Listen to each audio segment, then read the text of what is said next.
Out here in the garage today doing some projects, working on the extreme deflagration burner. Popped into my mind this invention that I had years ago. This invention, I call it solar power lines or solar power line conversions. And what it is, it's my best invention by far. And the way that I got it figured, I entered a contest for National Geographic with this idea. I didn't win. This is a good 4 years ago or so. And I really think that this needs to be done. Somebody needs to do it. It's beyond my capability. But hear me out on this. Alright, so in the United States, apparently there are something like 5.5 million miles of local transmission lines and like 250,000 miles of high voltage transmission lines. But those facts and figures, depends on where you look, those can be a little bit different. But let's just use 150,000 as a baseline for high voltage, and then 5.5 million. Let's just say an even 5 million.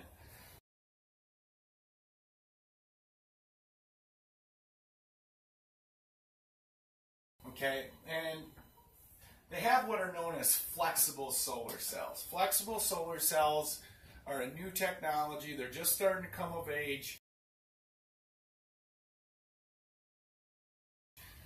They're better than the traditional glass solar panels in that they're not fragile.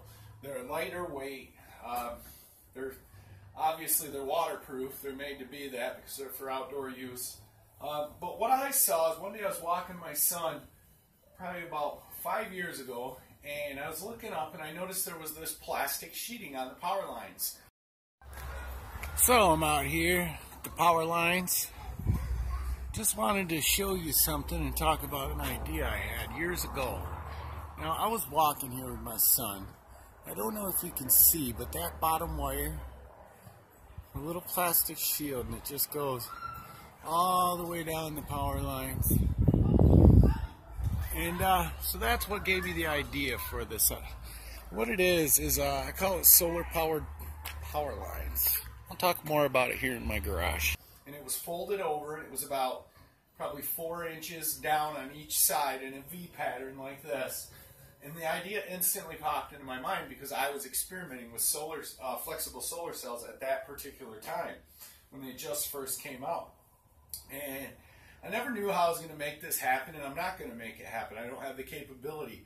But the idea is solid. See, I did the math, and if there's 5 million mile transmission line, you got to multiply that by 4, because on average each power line has 4 lines. Yes, I understand they're not all in the air, but most of them are. They're right in the ideal position because they clear trees away from them. They're up in the air where the sun would be. And so 5 million, and I did the math, even the lowest quality flexible solar cells, they're quite expensive. They are dropping in price rapidly. But let's just do the math as far as each 10 feet approximately is 100 watts. So each 100 feet is a kilowatt, all right? Each mile be 520 kilowatts. And that's just for one line. So multiply that by 4. Well, let's not do that yet. Let's just do the one line. So each mile, 520 kilowatts. Let's just say an even 500 kilowatts per mile of transmission line.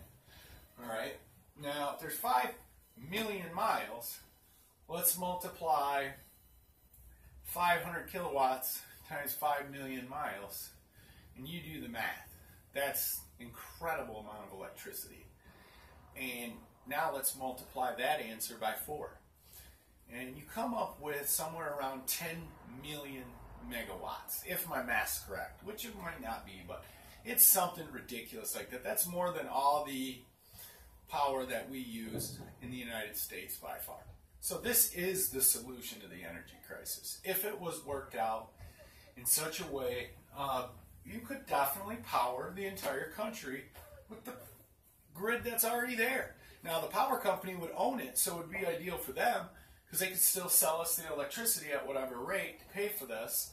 And obviously the average Joe Schmo can't go messing around with power lines. It requires engineers and all kinds of electrical engineering and things like that. But the idea is so solid to me, in my mind, that it's worth the investment, it's worth the time, it's worth, and I guarantee you'll see it someday. If not on a small scale, you'll see it you probably will see it on a large scale, because it only makes sense. The power lines are already there.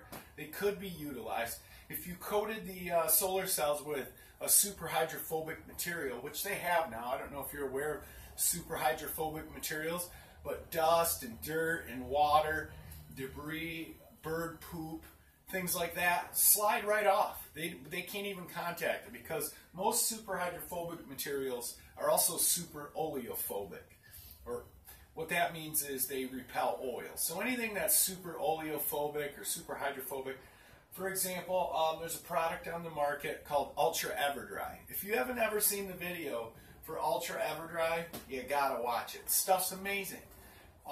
You could coat these solar cells with a thick layer of that, and you would never have the issues of, I mean, it might even repel ice buildup in the case of, you know, I'm sure it won't repel all the ice, but it would repel a lot of it.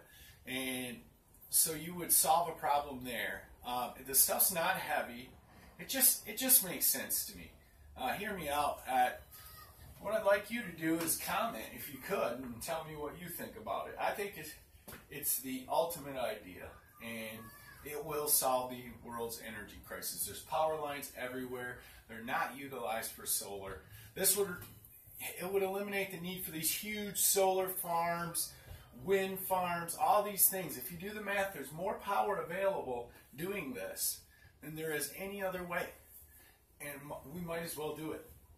So let's get back to the utilization of it. Now, if you were to have all solar power, the problems you would run into is there's nighttime, and so you have to store energy. Well, that comes to another thing that I've thought about for years, and I have actually solved that as well, but not really. But there is a way, and my way that I see it is if somebody out there was to perfect the air motor. An air motor, therein lies the secret. If somebody perfects the air motor and brings the efficiency up from above 5 or 10%. So getting back to that whole air motor thing, air motors, their efficiency is right around 5 to 10%, and that's low, and they've never been improved beyond that. Now you look at the Tesla turbine, I believe, is one of the more efficient ones, but even like, I've done a ton of research on it, even industrial air motors, they're only at 5%, and these things can go up, range up to thousands of dollars a piece, $10,000 even, but they still don't break that 5% efficiency barrier. And if somebody was to create an air motor that could go higher than that, let's say 80% or 90%, that's the solution to the energy storage problem. I mean, right there, because you could compress air. You can compress air with an air compressor, just like I got over here, super efficiently. Almost 90% efficiently. You can compress the air. But the problem is when you go to release that air, you got to run it through an air motor. You only have 5% conversion, so you lose 80 to 90% of your energy just spinning that motor. And then you have additional losses by the generator, another 10%. So if somebody works out that whole air motor thing, then we could store all our energy in tanks underground. You just put it like one of those big propane tanks you see in somebody's yard. You bury it underground, hook up an air compressor to your alternative energy supply or your grid, and there you go. Problem solved. You store your energy in compressed air form. Air can be compressed to thousands of psi, and if it's underground, it's safe. No explosion hazards. And the only limiting factor right now is the air motor. So somebody needs to work on the solar power lines, which that'll change the world. And then if somebody perfects the air motor and brings the efficiency up, that will change the world in its own way. So those two ideas right there are game changers in my opinion. And I consider this my best idea. I don't know what you would think about it. I'd love to hear from you. If you could just comment. And if you like this kind of stuff, I come up with a lot of inventions. This is just one of thousands and of ideas. Let's just say ideas. I like to say invention. Maybe I sound egotistical. I'm not trying to sound that way. It's just ever since I was little, that's what I do. And I'm a prolific inventor. That's the name of the channel. It's just what I do. and I'm not the best at it. Everybody I've found is an inventor, but that's my one talent that I've been given in this world is I like to talk a lot, and I come up with a lot of ideas. Literally, like, sometimes I come up with 2 a day. Sometimes I wake up in the morning and I'll have 3 to 5. It's just what happens, and I can't make them all. So I've decided to come out and just start talking about them on video. And some of my past videos about my other inventions have gotten quite popular, like with the Air Creek boat. That's a very popular video. And my other energy idea that I had for turning plastic directly into electricity, that's starting to get there.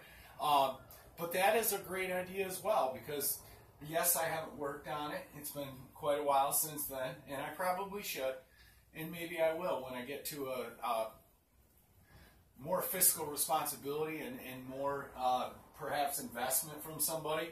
I could really work on these things. I actually have been in talks with a millionaire that's talking about building me and getting a group together, building me a little laboratory where I can get some high-end equipment and work on these things. That would be freaking amazing. That'd be like, you know, Tesla or Edison had that. They had their workshops.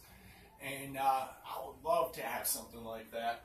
Right now, all I have is this garage. I've got my 3D printing lab upstairs where I 3D print and create prototypes. And then I've got another work area in my basement where I do more of my storage and some of my electrical projects, high voltage stuff. So anyway, I'm through talking about myself. If you like this kind of stuff, like, subscribe, comment. That really helps my channel, helps me move these ideas forward. Thank you. Have a great day.